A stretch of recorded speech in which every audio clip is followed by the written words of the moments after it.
सत साहिब भाइयों और बहनों, आज पूरा देश मकर संक्रांति के उत्सव में डूबा है।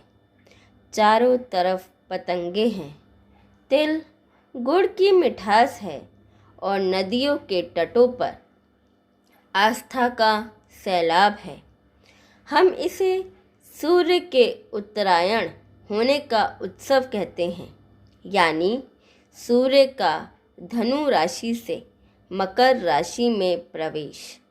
लेकिन क्या कभी आपने सोचा है कि इस खगोलीय घटना का आपके जीवन से क्या संबंध है? क्या सिर्फ राशि बदलने से हमारी किस्मत बदल जाएगी? सदियों पहले बनारस की गलियों में एक फ़कीर घूमता था जिसका नाम था कबीर। कबीर साहिब ने हर पर्व को बाहर से हटाकर भीतर की ओर मोड़ा। आज के इस एपिसोड में हम जानेंगे कि कबीर जी की नज़र में असली संक्रांति क्या है। क्या यह सिर्फ गंगा में डुबकी लगाना है या अपने भीतर की गंदगी को साफ करना? चलिए आज मकर संक्रांति को कबीर जी की खिड़की से देखते हैं। कबीर साहिब कहते थे कि इंसान उम्र भर बाहर की यात्रा करता है। वह तीर्थ जाता है, उपवास करता है और मौसमों के बदलने का उत्सव मनाता है।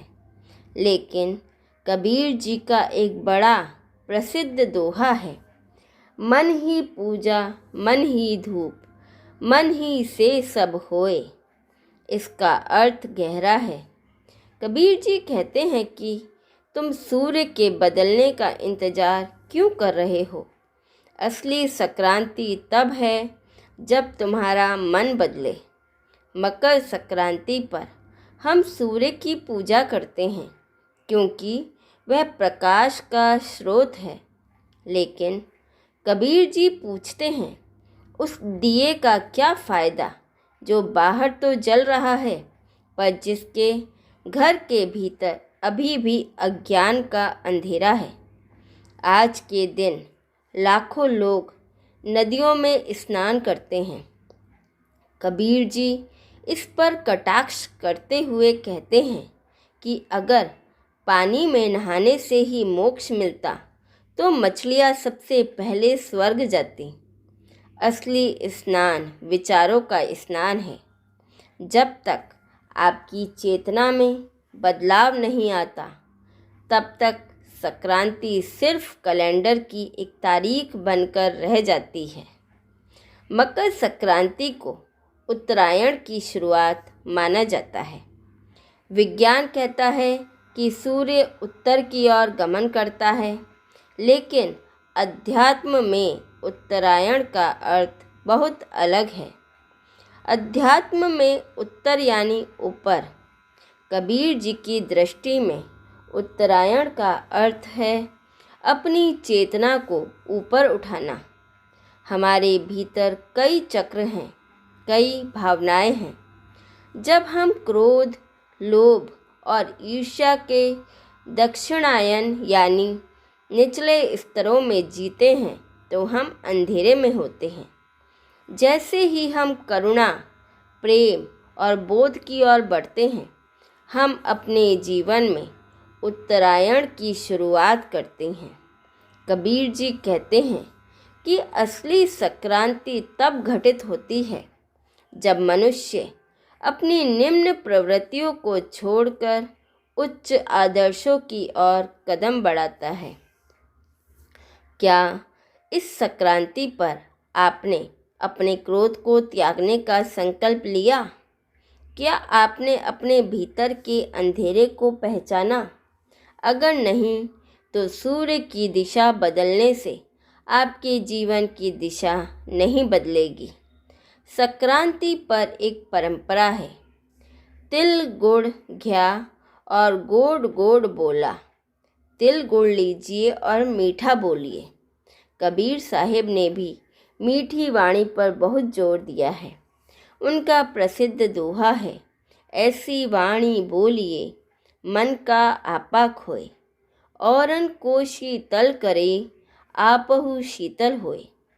तिल छोटा होता है लेकिन उसमें तेल यानी स्नेह छिपा होता है। गुड़ मीठा होता है। कबीर जी कहते हैं कि जिस प्रकार तिल और गुड़ मिलकर एक हो जाते हैं, वैसे ही मनुष्य को अपने अहंकार को मिटाकर समाज में प्रेम के साथ घुलना मिलना चाहिए। लेकिन कबीर जी यहाँ एक चेतावनी भी देते हैं। वह कहते हैं कि बाहर से मीठा बोलना और भीतर करवाहट रखना कपट है। असली संक्रांति वह है जब आपके शब्द और आपके विचार एक हो जाएं, जब आपकी वाणी में वही मिठास हो जो आपके हृदय में है। मकर संक्रांति एक ऐसा पर्व जिसे हम हर साल बड़े उत्साह से मनाते हैं। कहीं पतंग उड़ती है, कहीं तिल गुड़ बांटा जाता है, कहीं दान पुण्य तो कहीं गंगा स्नान। हम कहते हैं आज सूर्य उत्तरायण हो गया, आज शुभ दिन है, आज संक्रांति है। लेकिन क्या सच में हमारे जीवन में कोई संक्रांति घटती है? यहीं से संत कबीरदास जी हमें रोक कर प्रश्न करते हैं। कबीर जी कहते हैं, अगर सूर्य तो दिशा बदल ले पर मन अपनी ही पुरानी दिशा में अटका रहे तो यह कैसा पर्व? कबीर जी का सीधा और तीखा प्रश्न है। जब तक मन नहीं बदलता तब तक संक्रांति व्यर्थ है। आज हम संक्रांति को एक बाहरी घटना मानते हैं। सूर्य की गति बदल गई, बस उत्सव शुरू। लेकिन कबीर जी की दृष्टि इससे बहुत गहरी है। आज हमारा मन किस दिशा में है? क्रोध की ओर, लोभ की ओर, ईर्ष्या की ओर या अहंकार की ओर?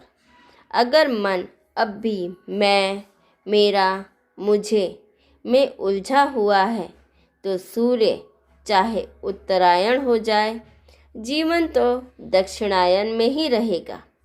कबीर जी बहुत साफ कहते हैं, धर्म बाहर नहीं है, परिवर्तन भीतर है। हम सोचते हैं आज स्नान कर लिया, आज दान कर दिया, आज मीठा खा लिया तो पुण्य मिल गया। कबीर जी कहते हैं, अगर मन नहीं बदला तो सब व्यर्थ।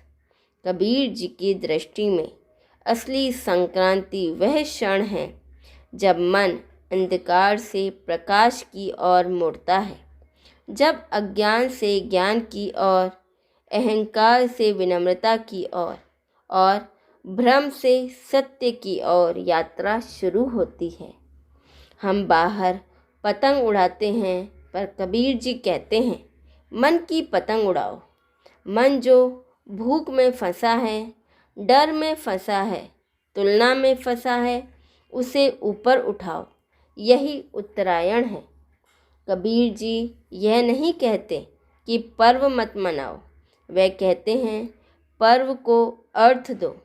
मकर संक्रांति के दिन सिर्फ एक बात भी बदल जाए, थोड़ा कम अहंकार, थोड़ा अधिक करुणा, थोड़ा कम दिखावा, थोड़ा अधिक सत्य, तो वही असली मकर संक्रांति है।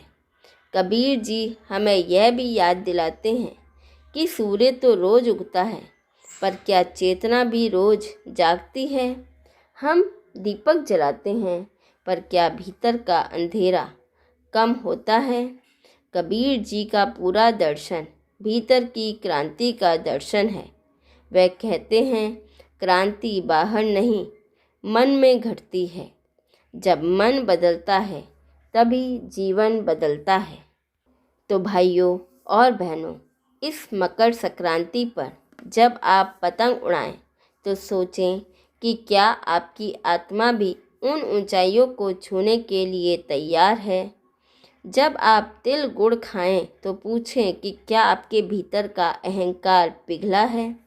मकर संक्रांति केवल सूर्य के राशि बदलने का उत्सव नहीं है, यह स्वयं को बदलने का न्योता है। कबीर जी का संदेश है, बाहर के कर्मकांड अपनी जगह है, लेकिन जब तक भीतर का मन नहीं बदलता तब तक सब व्यर्थ है। आइए इस साल हम भी अपनी भीतरी संक्रांति मनाएं, अपनी चेतना को ऊपर उठाएं और अंधकार से प्रकाश की ओर बढ़ें। अगर आपको कबीर जी की दृष्टि से मकर संक्रांति का यह अर्थ पसंद आया तो इसे अपने अपनों के साथ साझा करें। कमेंट्स में हमें बताएं कि आप अपने जीवन में कौन सा भीतरी बदलाव लाना चाहते हैं। अगले एपिसोड में हम बात करेंगे कबीर जी और वसंत पंचमी क्या है असली ज्ञान। तब तक के लिए आप सभी को मकर संक्रांति की हार्दिक शुभकामनाएं। हमारे साथ बने रहने के लिए धन्यवाद। सत साहेब।